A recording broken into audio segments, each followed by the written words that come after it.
Hi there.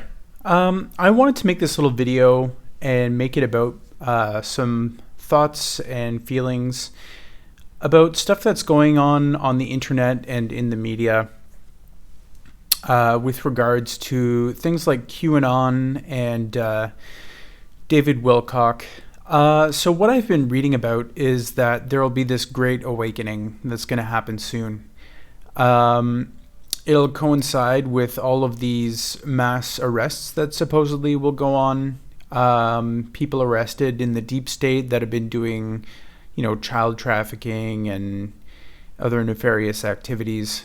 But what they're saying is that this great awakening is, some people say it'll be like a solar flash that'll change consciousness, it'll change our genetics.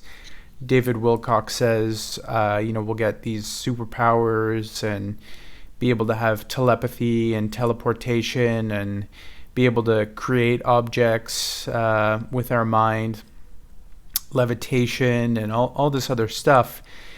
And I think that it plays into the psychology of humans.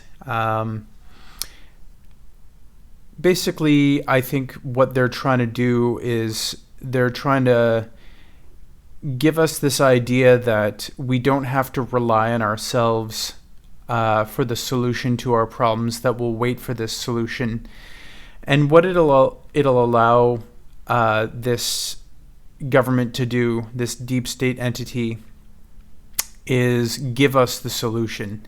So what they've done in the past is they've created a problem, waited for a reaction, and then given us the solution that suits their narrative. So, if they are working towards something like a new world order, which certainly there is evidence of that, I think that QAnon is playing into that scenario where they're asking us to pray for the military, that the military are the good guys, that they're saving, 8 million abused children in these tunnels under America.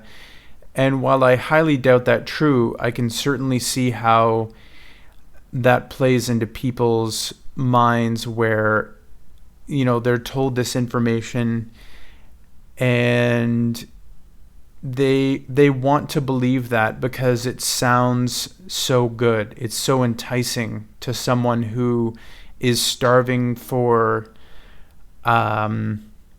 information that there is someone good and someone that's powerful enough to defeat these wrongdoers in the deep state, and that there is light at the end of the tunnel. But I think that the light at the end of the tunnel is a grassroots movement where people realize that corporations and the government don't always have our best interests in mind. That's not to say that they're all bad. There are good politicians. There are some corporations that probably have a positive effect on society. Everything is, it's like the yin and yang. There's good and bad with everything. But I think that people need to be held accountable for who they're supporting financially. So, if you don't like that Coca-Cola is polluting so much with their plastic bottles, then just don't buy anything that has a plastic bottle. It's not that hard to buy a reusable soda machine and then to make your own syrup that tastes like cola. So, what choices do we have that we can empower ourselves with? The first and foremost is how we spend our money. So if you stop spending your money on corporations that pollute the planet, that take away power from the world's population, especially those in third world countries where they're offered these starvation wages and basically are slaves to these corporations like Apple, or even things like where we get the cobalt for our digital devices. In Africa, there's child labor going on in these open pit mines, and it's absolutely insane how we're just so addicted to this digital throwaway culture where, a new device comes out, like a new cell phone, and we just buy a new one. These companies aren't designing their products to last. They're designing them to fail after a short amount of time or to become obsolete within a short amount of time. So we're perpetually in this cycle of consumption. And that is exactly what they want. They want us to be consumers. They don't want us to have a sustainable society where we acquire an item like a communications device and have it for the rest of our lives. The same goes with automobiles, home electronics. They're always pumping out new things and making the old ones obsolete. The other thing we can do to empower ourselves is to get people into political power that have our best interests in mind. So it's pretty clear that most of the politicians in charge are making these backroom deals. I'm sure there's more that goes on that we don't hear about. They're getting perks and stuff from companies and individuals who want to have politicians put into law that things that serve their needs, and so we have to be able to hold politicians accountable, and that would truly be a huge grassroots effort where information about what politicians are going to do when they get in power is spread, and it would be a revolution in the politics of the world.